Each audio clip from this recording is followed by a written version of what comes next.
हिंद। भारतीय संविधान के अनुच्छेद 112 के अनुसार प्रत्येक केंद्रीय बजट प्रस्तुत किया जाता है, जो भारतीय संविधान में वार्षिक वित्तीय विवरण के रूप में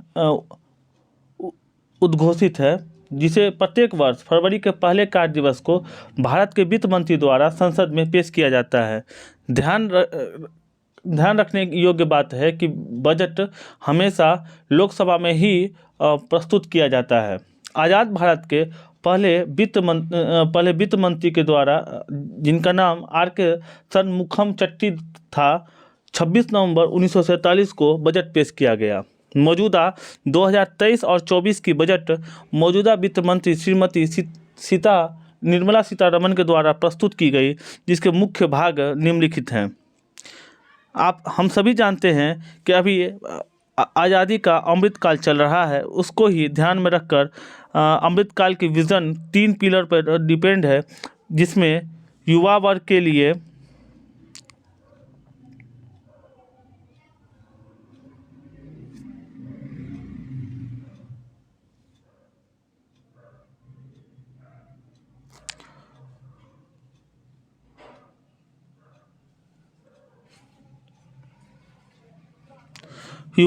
विशेष ध्यान देते हुए नागरिकों के लिए अवसर, रोजगार सृजन में वृद्धि, सुदृढ़ और स्थिर बहुत बृहत आर्थिक वातावरण। इसे अमृतकाल के योजना पर 7 पिलर पर विभाजित किया गया है, जिसमें समावेशी विकास, अंतिम छोर तक पहुंचना, युवा शक्ति, वित्तीय क्षेत्र, हरित विकास, क्षमता उभारना, अवसंरचना और निवेश। सबका साथ, सबका विकास और समावेशी विकास, कृषि सहकारिता के लिए भी इस बजट में आवश्यक मूलभूत सुविधाएं प्रदान की गई है, जिसके अंतर्गत किसानों डिजिटल सार्वजनिक अवसंरचना का निर्माण, NAB बागवानी, स्वच्छ पौधे कार्यक्रम, भारत को मिलेट का वैश्विक केंद्र बनाना, श्री अन्न, लक्षित निधि अन्न, व्यापक रूप से उपलब्ध भंडारण क्षमता की स्थापना, कृषि गतिवर्धक कोष की स्थापना। सबका साथ सबका विकास, समावेशी विकास के साथ स्वास्थ्य में भी 157 नए नर्सिंग कॉलेज की स्थापना करना, फार्मास्यूटिकल विकास अनुसंधान को बढ़ावा देने हेतु नए कार्यक्रम शुरू करना, ICMR की चुनिंदा प्रयोगशाला में सुविधाओं के जरिए सरकार और निजी संयुक्त चिकित्सा अनुसंधान को प्रोत्साहित करना। ICMR की भूमिका कोविड के काल में ज़्यादा ही निखर कर सामने आई थी।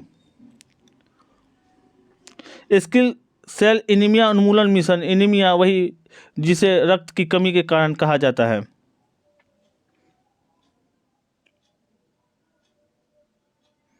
इस बजट में इस बात का भी प्रावधान किया गया है कि जिला शिक्षा और प्रशिक्षण संस्थानों के जरिए नए शिक्षक प्रशिक्षण का पुनरुद्धार, बच्चों और किशोरों के लिए राष्ट्रीय डिजिटल पुस्तकालय की स्थापना करना, पंचायत और वार्ड स्तरों पर पुस्तकालय खोलने के लिए राज्यों को प्रोत्साहित करना।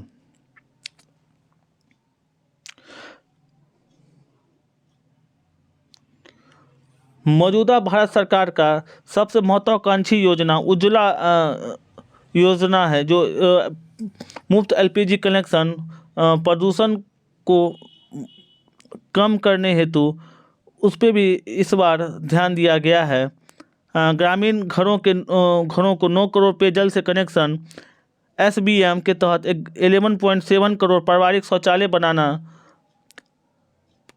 PM किसान के तहत 11.4 करोड़ से अधिक किसानों के लिए 2.2 करोड़ लाख की नकदी का अंतरण, 47.8 करोड़ PM जन धन बैंक खाते, 102 करोड़ व्यक्तियों के लिए 220 करोड़ कोविड के टीके।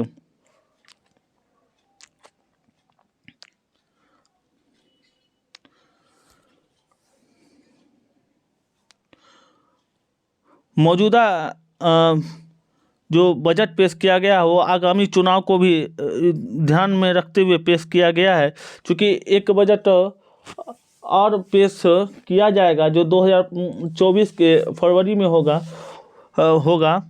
उसके बाद शायद आगामी लोकसभा चुनाव हो जाए।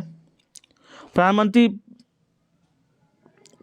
पीवीजीटी विकास का मिशन शुरू करना, कर्नाटक के सूखा संभावित क्षेत्र में धारणीय सूक्ष्म सिंचाई हेतु वित्तीय सहायता, 740 एकल आदर्श आवासीय स्कूलों के लिए अधिकाधिक शिक्षकों की भर्ती करना, प्राचीन पांडुलिपि के डिजिटलीकरण के लिए भारत श्रेणी की स्थापना।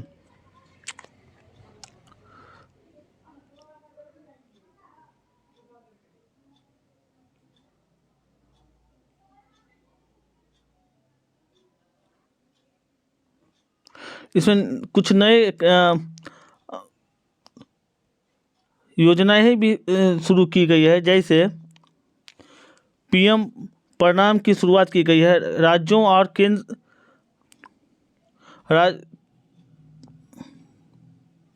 राज्यों, संघ या राज्य क्षेत्रों के वैकल्पिक उर्वरकों के प्रयोग को प्रोत्साहन देने के लिए प्रोत्साहन मिलेगा। 500 नए अपशिष्ट धन संयंत्र की स्थापना। किसानों के प्राकृतिक कृषि अपनाने में सहयोग देने के लिए 10,000 बायो इनपुट संसाधन केंद्रों की स्थापना। बैटरी ऊर्जा भंडारण प्रणालियों को बढ़ावा देना। ऊर्जा दक्ष परिवहन के लिए तटीय नौवहन को बढ़ावा देना। पुराने प्रदूषणकारी वाहनों को बदलने के लिए निधियों का आवंटन।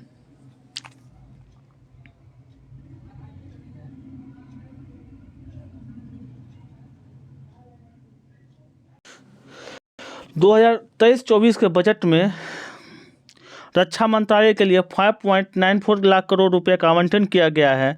सड़क परिवहन एवं राजमार्ग मंत्रालय के लिए 2.70 लाख करोड़ रुपए का आवंटन। रेल मंत्रालय के लिए 2.41 लाख करोड़ का आवंटन। उपभोक्ता मामले, खाद्य एवं सार्वजनिक वितरण मंत्रालय 2.06 लाख करोड़ रुपए का आवंटन। कृषि मंत्रालय 1.96 लाख करोड़ का आवंटन। रसायन एवं उर्वरक मंत्रालय के लिए 1.78 लाख करोड़ रुपए का आवंटन। ग्रामीण विकास मंत्रालय 1.60 लाख करोड़ रुपए का आवंटन। कृषि एवं ग्रामीण कल्याण विभाग 1.25 लाख करोड़ रुपए का आवंटन और संचार मंत्रालय के लिए 1.23 लाख करोड़ रुपए का आवंटन।